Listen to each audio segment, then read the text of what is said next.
Stall पर चल रहे अनिश्चितकालीन धरने के आज 11वें दिन सबसे पहले आप लोगों का धन्यवाद देना चाहता हूं कि आप लोग 11 दिन से मजबूती से डटकर खड़े इन लोगों के सामने। यहां पर उपस्थित हमारे नेता पूर्व कैबिनेट मंत्री आदरणीय गोविंद राम जी मेघवाल साहब, डूंगरगढ़ से पूर्व विधायक आदरणीय मंगलाराम जी गोदारा साहब, डूंगरगढ़ से पूर्व विधायक आदरणीय गिरधारी लाल जी मैया साहब,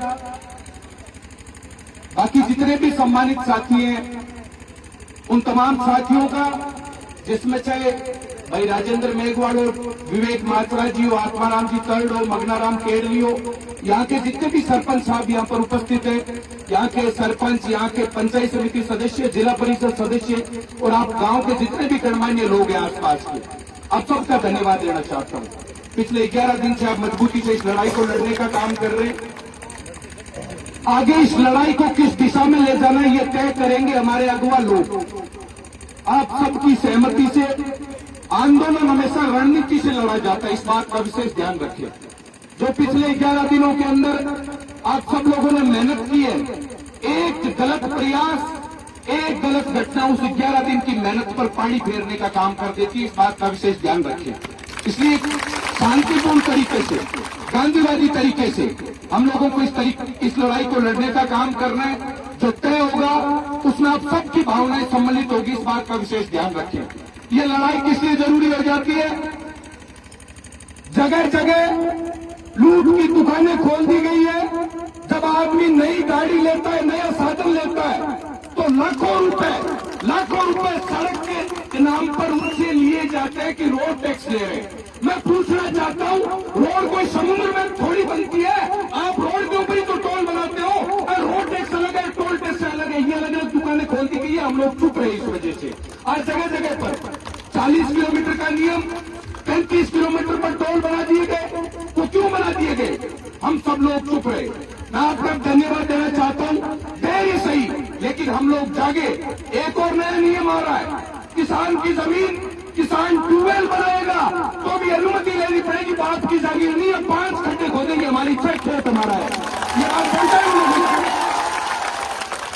जिन बुजुर्गों ने 5-5 पीढ़ियों तक अपना पेट काट कर हम लोगों के लिए उन खेतों को बचाने का काम किया है, उन खेतों में ट्यूबवेल खोदने की अनुमति हम किसी से नहीं लेंगे, अपने घर के लोगों से ले सकते हैं, सरकार और प्रशासन से अनुमति नहीं लेंगे। इस बात को बताएं उन लोगों को। जगह जगह पर टोल नाके लगा दिए। कुकरी असर के अंदर आंदोलन हुआ, मुकदमे दर्ज कर लिए गए नौजवान साथियों पर। आज जो हालात बने हुए हैं, प्रशासन गहरी नींद के अंदर है, सत्ता किस ओर जा रही है समझ से परे, चारों तरफ अराजकता का माहौल है। इस समय के अंदर एक ही तरीके से बदलाव संभव है, जब नौजवान उठ के खड़ा हो सड़कों पर और उनको पता है कि मुकाबला करना है तो छाती पे गोली खाएंगे, पीछे नहीं हटेंगे। ये ताकत आप लोगों को दिखानी पड़ेगी। पिछले इतने समय के अंदर क्या हालात बने हुए हैं? एक आदमी शांतिपूर्ण तरीके से बैठा है।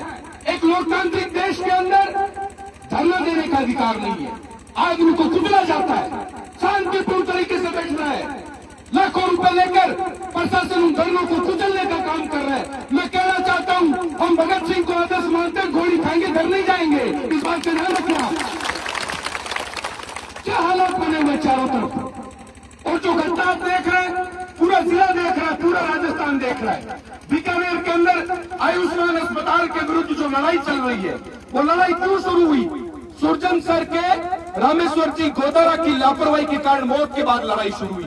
मैं समय का अभाव जरूर है, लेकिन कम से कम आप हजारों की संख्या में उपस्थित है। मैं बताना चाहता हूं, एक मरीज जिसके पेट के अंदर गैस हो, 25 साल का नौजवान 5 लाख रुपए की लूट के लिए उसके हार्ट के अंदर अगर छल्ला डाल दिया जाता है, एक मरीज जब दिखाने आता है, उस मरीज के घुटनों में दर्द है, उसके छल्ला डाल दिया जाता है। एक गरीब परिवार का, मजदूर परिवार का आदमी चिरंजीवी के नाम पे भर्ती होता है, उसको भर्ती करने के बाद उससे 10 लाख रुपए लिए जाते हैं। वो अपना घर बेचकर उस डॉक्टर को हिसाब चुकाता है। रामनिवास को अपना घर पे नहीं बैठेगा, मर सकता है। मैंने खुला कहा इस बात को। इसलिए मैं आप लोगों से निवेदन करना चाहता हूं, भगत सिंह जैसे लोगों के साथ लड़ने का मौका नहीं मिला। लेकिन याद करिए उन लोगों को जिन्होंने 23 साल के अंदर फांसी पर चढ़ गए। उनकी कोई व्यक्तिगत लड़ाइयां नहीं थी, उनको चिंता थी कि आने वाली पीढ़ी गुलाम होगी, आने वाली पीढ़ी अंग्रेजों के घर पे झाड़ू पोंछे करेगी। हम नहीं चाहते हमारी आने वाली पीढ़ी गुलाम हो, इसलिए वो हंसते हंसते फांसी के फंदे पे झूल गए। उन लोगों ने आप लोगों की चिंता की केवल। इसलिए मैं कहना चाहता हूं, मैं गर्व से कह सकता हूं, एक नरबख्शी जो खुलेआम को पैसे के लालच में लोगों को मार रहा है, वो जब लोगों को मार रहा था तो उसको रोकने के लिए सड़क पर मैंने संघर्ष किया ईमानदारी से। ये बात खुले मन से मैं लोगों को कह सकता हूं। इसलिए मैं आप लोगों को निवेदन करना चाहता हूं, हजारों घर उजड़ गए, हजारों घरों को बर्बाद कर दिया गया।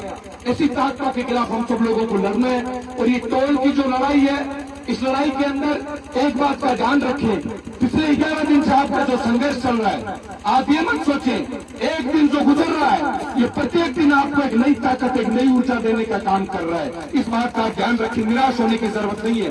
4 पंक्तियां बोलकर अपनी बात समाप्त करना चाहता हूं कि असफलता एक चुनौती है, इसे स्वीकार करो। ये मत समझो कि 11 दिन गुजर गए, हम बैठे हमारी कोई बात नहीं सुन रहा है।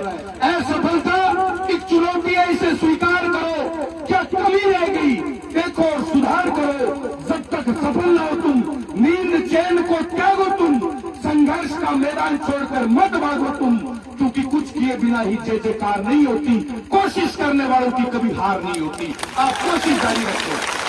और एक विश्वास दिलाकर जाना चाहता हूं, जब भी अगुवा लोग जो रणनीति तैयार करके आदेश देंगे, उस आदेश के अंदर चाहे मुकाबला करने की बात हो, चाहे मुकदमे झेलने की बात हो, चाहे लाठियों का मुकाबला करने की बात हो, चाहे गोलियों का मुकाबला करने की बात हो, आपके बीच में खड़ा होकर सौगंध दिखाकर जाता हूं, सबसे आगे खड़ा रहूंगा। यह आपको विश्वास दिलाकर जाना चाहता हूं। आप सब लोग पूरी ताकत के साथ, पूरी मजबूती के साथ लोगों को जागरूक करिए, उनको कहिए अभी भी समय है, हम लोग नहीं बोले।